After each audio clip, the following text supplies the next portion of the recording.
what's going on? It's Stokely from Sauce on the Lab. I'm not gonna really speak too much because I don't know too much. So, for some reason, I was doing some research on frankincense probably about, I don't know, 4 weeks ago. So I don't really know what my train of thought was. It's a good idea to keep notes. But anyhow,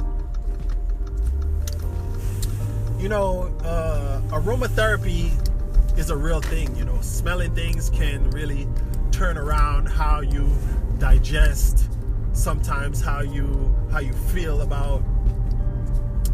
It can change your mood. It can change the way how your body functions, just smelling something. I mean, come on now. If you smell something gross, it can really repel you, if you smell something sweet, something nice that's appealing to you, it can really get your attention.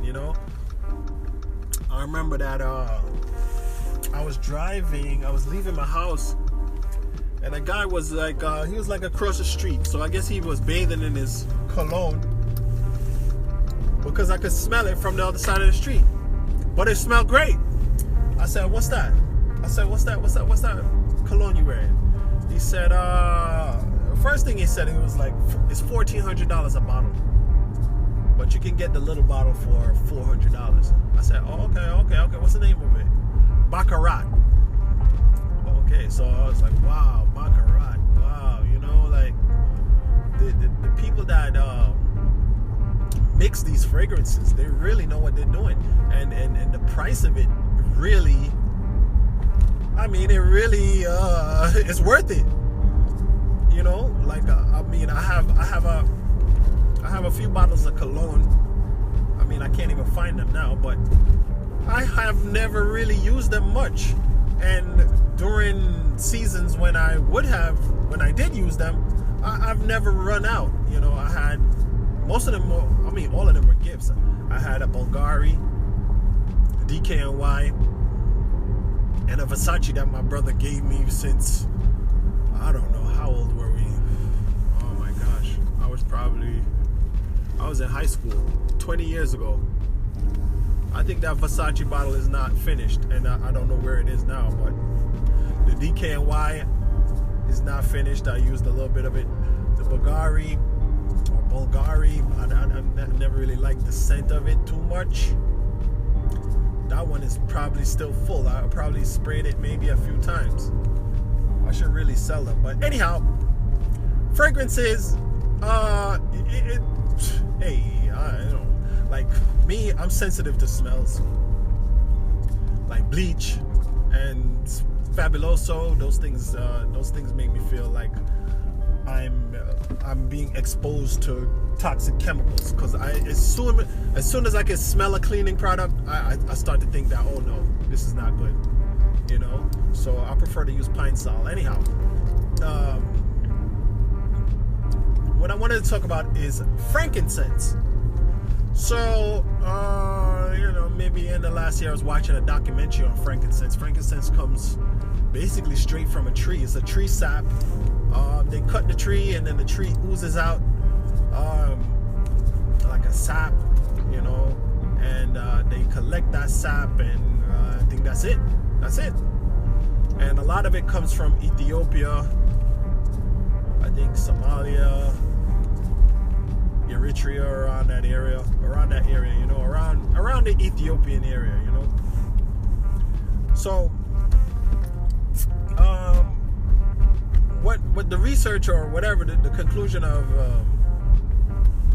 the information I was reading was that frankincense encourages the production of estrogen. So some scientists, there was a peer-reviewed study. What they did was they had women, inhale the scent of frankincense, and within a certain time, which was a pretty short time, I don't recall what it was, the estrogen content in their saliva increased. So, I mean, what does that mean? I really don't know what it means. I really don't know what it means, but that's what it does. So imagine all the things that we inhale, not just the chemical reaction of the particles or the molecules going into our body and into our bloodstream and into our brain and all these things. That's not the only interaction. There's also like your body responds to it, on a major kind of level. Now, one of the fragrances or essential oil, it's really an essential oil. One of the essential oils that that's frankincense. So that's really what I wanted to talk about. I don't really want to talk about anything else. But the one of the essential oils I buy a lot is what is it called? Oh my gosh, eucalyptus, because it really clears up your breathing passages, especially during the cold season. You might hear that I'm congested right now a little bit, so I put that in my humidifier, or I put it in the diffuser, and it helps to really open up your nose sometimes. I mean, it's the same content in Vicks Vapor Rub. Vicks Vapor Rub, the active ingredient, from my understanding, is eucalyptus. It may contain other things like menthol, which is from peppermint, or maybe even camphor, but I'm not sure about the camphor part. But I'm pretty sure eucalyptus is the thing that makes Vicks do what it does, So yeah, that's all. So really, what I wanted to share is that there was a study done showing that the scent of frankincense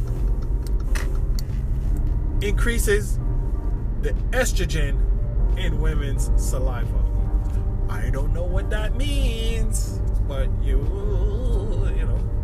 can take it from there, figure it out. I don't know. So, how did I get to that point where I found that out? I don't even remember.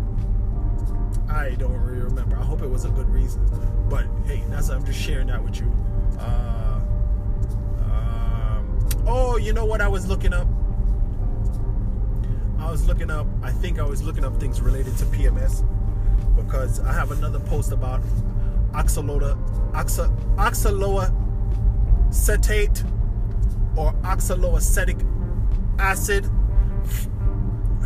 which is produced, supposedly, from my understanding, from malic acid. But you can get the pure oxaloacetic acid supplement or oxaloacetate. It's being used as a therapy for PMS. And it really works. You can go back to that podcast. It's about digestion and about your gut biome and all of that. But anyhow, so I was looking up PMS and other treatments for PMS and other things that could help PMS, and increasing the estrogen content or increasing the availability of estrogen in the body is a good way to alleviate some of the stresses of PMS. And as a result, I came around to the research that frankincense increases the estrogen content in saliva. So it basically increases the availability of estrogen to the body. And that's it. If I keep talking, I'm not going to make any sense because I don't have anything else to say. I didn't really have much to say. Enjoy. Thanks for listening.